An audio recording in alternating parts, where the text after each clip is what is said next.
आपल्यासोबत काँग्रेसचे रवींद्र धंगेकर हे सुद्धा फोन लाईनवरून जोडले गेलेले आहेत। धंगेकरजी, गेल्या काही दिवसांपूर्वी तुम्ही थेट पोलिसांवर अनेक प्रश्न उपस्थित केलेले होते आणि थेट एक यादी जी आहे ती वाचून दाखवलेली होती, मात्र तरी सुद्धा कुठेच अशा प्रकारांना चाप लागलेला नाहीये। या संदर्भात नेमकं आपलं काय म्हणणं आहे? याच्यामध्ये मी वारंवार बोलतोय की पुण्यामध्ये ड्रग्सचा जो थैमान मांडलेला आहे, अंमली पदार्थाचा थैमान मांडलेला आहे, त्याला सर्वस्वी जबाबदार पोलीस खातं आहे। आणि ज्या हॉटेलमध्ये चाललंय त्या हॉटेलला पहिला छूट सील केलं पाहिजे। कुठल्याही गोष्टीमध्ये अशा हॉटेलला पाठीशी घातलं नाही पाहिजे। आणि ज्या पद्धतीनं कॉलेजच्या आजूबाजूला जी हॉटेल आहेत त्याच्यामध्ये सर्रास अंमली पदार्थ मिळतात। हुक्का पार्लर आजूबाजूला चालू आहेत, तो सगळे फर्ग्युसन रोड असल्यामुळं तिकडे विद्यार्थ्यांचा वावर मोठ्या प्रमाणात आहे आणि ही लोक पोलिसांना हप्ता दिल्याशिवाय ही सगळं काही चालत नाही। याची सर्वस्वी जबाबदारी पोलिसांची आहे।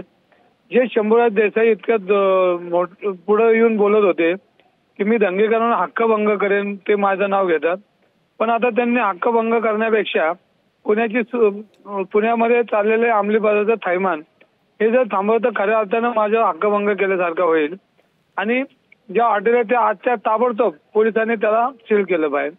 निश्चितच या संदर्भात पुन्हा आपण काही भूमिका घेणार आहात का?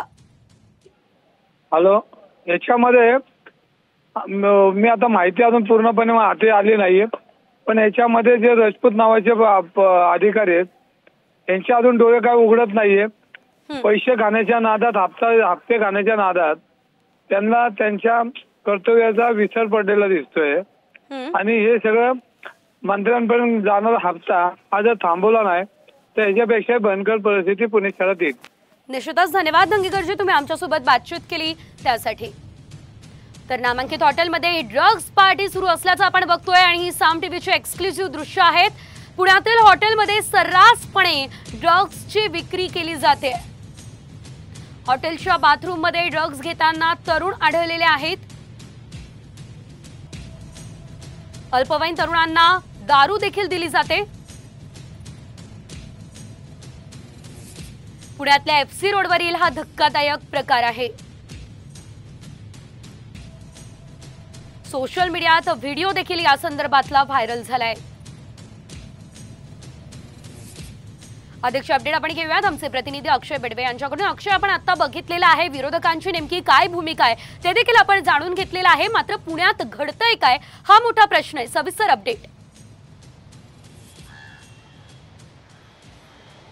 निश्चितपणे कल्याणीनगर अपघात झाल्यानंतर अनेक बार असतील, पब असतील यांच्यावर राज्य उत्पादन शुल्क असेल किंवा पोलीस प्रशासन असेल यांनी कारवाईचा बडगा उगारला होता। मात्र अशा छुप्या पद्धतीनं अजूनही पुण्यात सर्रास पार्ट्या सुरू असल्याचं एक ताजं उदाहरण आपल्याला खरं तर हे म्हणता येईल। आज रात्रीपर्यंत, आज पहाटेपर्यंत, म्हणजे काल रात्री सुरू झालेली पार्टी आज पहाटेपर्यंत या पुण्यातील FC रोडवरच्या नामांकित पबमध्ये सुरू होती। याची मात्र दखल पोलिसांनी का घेतली नाही? राज्य उत्पादन शुल्काला या पार्टीबद्दल माहिती होतं का? त्यांनी रितसर परवानगी घेतली होती का?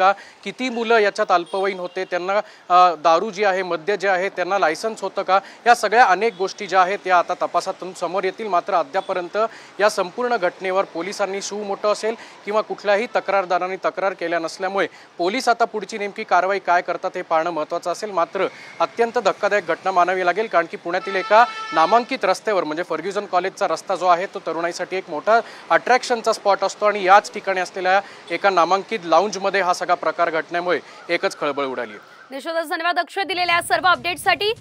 तर आपण बघतोय पुण्यात आता उडता पंजाब बघायला मिळतोय, तर सोशल मीडियावरती या संदर्भातला हा व्हिडिओ सुद्धा व्हायरल झालेला आहे। ही साम टीव्हीची आपण